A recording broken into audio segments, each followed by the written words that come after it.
पिछले 7 सालों की अदावत का अंत क्या बीजेपी की कार्यसमिति की बैठक में हो गया है? योगी आदित्यनाथ का कद बड़ा है या फिर केशव प्रसाद मौर्य का? ये जवाब केशव प्रसाद मौर्य की आंखों के सामने बीजेपी के 3000 नेताओं ने ही दे दिया है। मंच पर कुछ ऐसा हुआ कि केशव प्रसाद मौर्य का चेहरा उतर गया और शायद ये बात वो सुनना नहीं चाहते थे। योगी आदित्यनाथ और केशव प्रसाद मौर्य की एक लंबी कहानी है। जब साल 2017 में बीजेपी ने 300 से ज्यादा सीटों पर चुनाव जीते थे, उस वक्त बीजेपी के अध्यक्ष केशव प्रसाद मौर्य हुआ करते थे। पार्टी के खेमे को यह लगता था कि बीजेपी केशव प्रसाद मौर्य को ही मुख्यमंत्री बनाएगी, लेकिन मनोज सिन्हा के नाम के आने के बाद योगी आदित्यनाथ को मुख्यमंत्री बना दिया जाता है। उसके बाद केशव प्रसाद मौर्य और योगी आदित्यनाथ के बीच क्या क्या कहानियां होती हैं, इस पर हम आखिरी में आएंगे। लेकिन अभी क्या हुआ, कार्यकारिणी कार्यसमिति की बैठक में क्या हुआ, वो आपको देख लेना बहुत जरूरी है।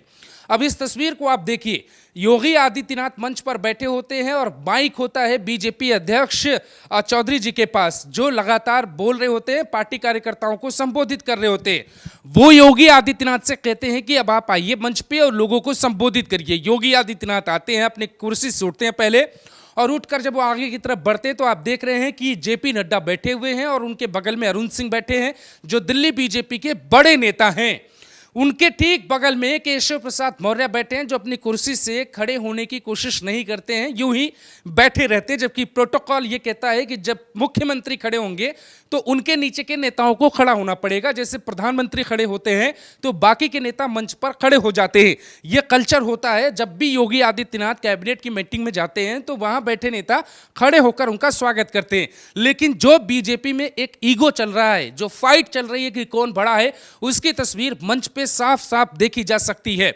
केशव प्रसाद मौर्य खड़े नहीं होते हैं, लेकिन इसी 2 सेकंड के बीच में कुछ ऐसा होता है जिसके बाद ये पता लग जाता है यूपी बीजेपी में कौन नेता बड़ा है।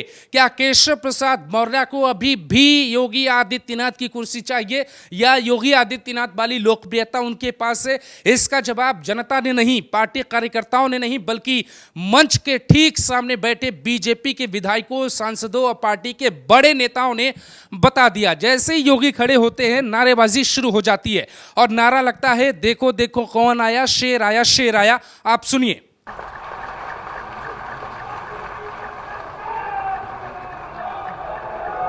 पीछे से एक नारा और लगता है, योगी जी संघर्ष करो, हम तुम्हारे साथ हैं। आप ये भी सुनिए।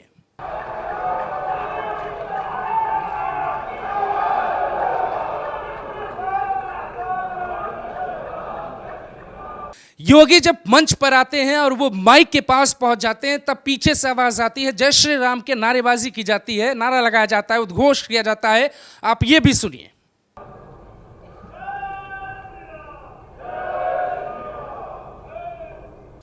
ये 3 जो आवाज आपने अभी सुनी है, इससे ये साफ हो जाता है कि योगी आदित्यनाथ और केशव प्रसाद मौर्य का कद, दोनों के कद में कितना बड़ा फर्क है।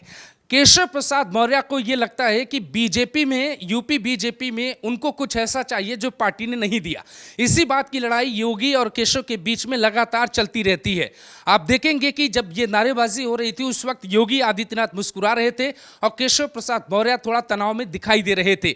दरअसल ये थ्योरी ये कही जा रही थी कि बीजेपी के 100 से ज्यादा विधायक एक बड़े नेता के संपर्क में रहते हैं और उन्हें, उन विधायकों को यह संदेश दिया जाता है कि आप योगी के खिलाफ अगर बोल पाएंगे तो आने वाले वक्त में आपको उसका फायदा मिलेगा।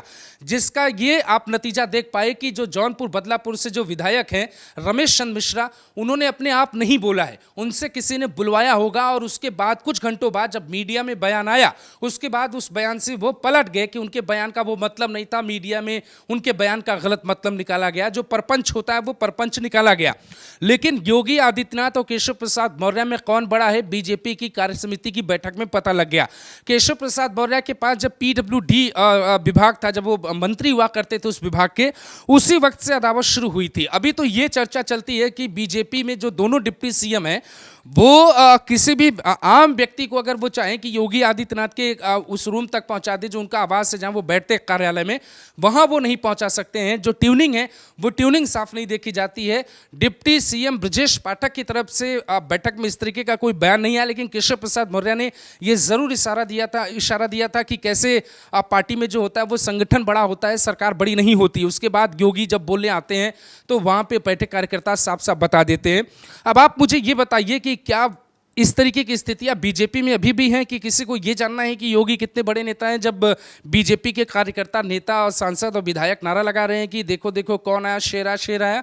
क्या बीजेपी में खुलकर योगी आदित्यनाथ को फ्रंट लाइन पर बैटिंग करने का मौका नहीं देना चाहिए?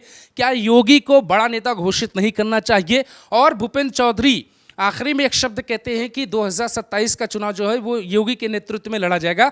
और ये जो तमाम इशारे बीजेपी की तरफ से दिए जा रहे हैं उससे ये साफ है कि अब केशव प्रसाद मौर्य हो या डिप्टी सीएम हो या फिर मोती सिंह हो या फिर रमेश चंद्र मिश्रा हो या फिर अनुप्रिया पटेल हो या फिर प्रवीण निषाद हो या फिर ओम प्रकाश राजभर हैं, ओम प्रकाश राजभर की पार्टी से जो विधायक, जो मंत्री हैं योगी सरकार में, जब उनको बोलने का मौका मिला तो उन्होंने भी यही कहा कि सरकार के खिलाफ जो नारेबाजी हो रही है, सरकार के खिलाफ जो बयान दिया जा रहा है वो नहीं देना चाहिए।